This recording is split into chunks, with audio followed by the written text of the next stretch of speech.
Hi అండి. అందరికీ నమస్కారం. Welcome to our channel.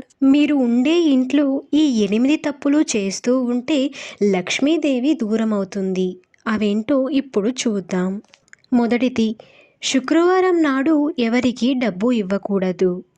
డబ్బు విషయమే కాదు, ఆడపిల్ల కూడా లక్ష్మీ స్వరూపం కాబట్టి శుక్రవారం నాడు అత్తగారింటికి వెళతాను అంటే ఎప్పుడూ కూడా పంపకూడదు.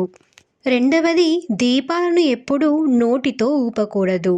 ఈ పనిని చాలామంది పుట్టినరోజుల టైంలో చేస్తూ ఉంటారు. కొవ్వొత్తులను కేక్ చుట్టూ పెట్టి ఆర్పుతుంటారు. అలా చేయనే కూడదు. ఎందుకంటే మన సంప్రదాయంలో అగ్ని చాలా పవిత్రమైనది. మూడవది, అన్నం నెట్టకూడదు. మనకి కోపం వస్తే మొట్టమొదట చేసే పని ఏంటంటే అన్నం మానేయడం. అలాగే కొంతమంది విసిరేస్తూ ఉంటారు. ఇలాంటి పనులు చేస్తే మాత్రం లక్ష్మీదేవి ఆగ్రహించి ఇంటి నుంచి వెళ్ళిపోతుంది. నాలుగవది, తోబుట్టువుల మనసు కష్టపెట్టకూడదు. కొంతమంది ఆడపిల్లలకి పెళ్లి చేసి పంపించేసి మా పని అయిపోయింది అని అనుకుంటూ ఉంటారు. అలాగే వాళ్ళకి మాకి సంబంధం లేదనుకుంటూ ఉంటారు. ఆడపిల్ల ఇంటికి వస్తే కనీసం గౌరవం కూడా ఇవ్వట్లేదు. ఆడపిల్ల చేత కంటతడి పెట్టించి మరీ పంపిస్తుంటారు. ఒక ఆడపిల్ల నట్టింట్లో కూర్చొని కంటతడి పెట్టి పుట్టినింటి నుంచి వెళ్ళింది అంటే అలాంటి ఇల్లు ఎప్పటికీ కూడా అభివృద్ధిలోకి రానే రావు. ఐదవది, తొలి సంధ్య మలి సంధ్య సమయాలలో నిద్రపోవటం. ఉదయం బాగా తెల్లారిన తరువాత కానీ సాయంత్రం సూర్యాస్తమయంలో కానీ నిద్రపోకూడదు. అలా ఎవరైనా చేస్తే ఆ ఇంట్లో లక్ష్మీదేవి ఉండనే ఉండదు. ఆరవది, ఇల్లాలు కంటతడి పెట్టకూడదు.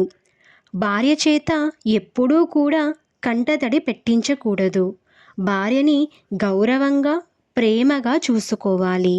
ఏడవది, కళ్ళలాడని ఇంట గోమాత ఇంట.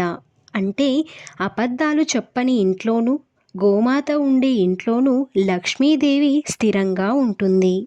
ఎనిమిదవది, ముంగిళ్ళ ముగ్గుల్లో పసుపు గడపల్లో పూలల్లో పాలల్లో ధాన్యరాసుల్లో మా తల్లి వరలక్ష్మి స్థిరంగా ఉండును. అంటే ఇంటి ముందు వేసే ముగ్గులలోనూ పచ్చగా ఉండే గడపల్లోనూ పువ్వుల్లోనూ పాలల్లోనూ ధాన్యాల్లోనూ లక్ష్మీదేవి చాలా ఇష్టంగా ఉంటుంది. చూశారు కదా, ఈ 8 తప్పుల్లో మీరు ఏవైనా చేస్తూ ఉంటే వాటిని మానుకోవడానికి ట్రై చేయండి. అప్పుడే ఆ లక్ష్మీదేవి మన ఇంట్లో స్థిరంగా ఉండి మనల్ని సంతోషంగా చూస్తుంది. అలానే ఐశ్వర్యాన్ని ధనాన్ని ప్రాప్తింపచేస్తుంది. ఈ వీడియో కనుక మీకు నచ్చినట్లయితే లైక్ చేయండి, షేర్ చేయండి, సబ్స్క్రైబ్ చేసుకోవడం మర్చిపోకండి. Thank you for watching.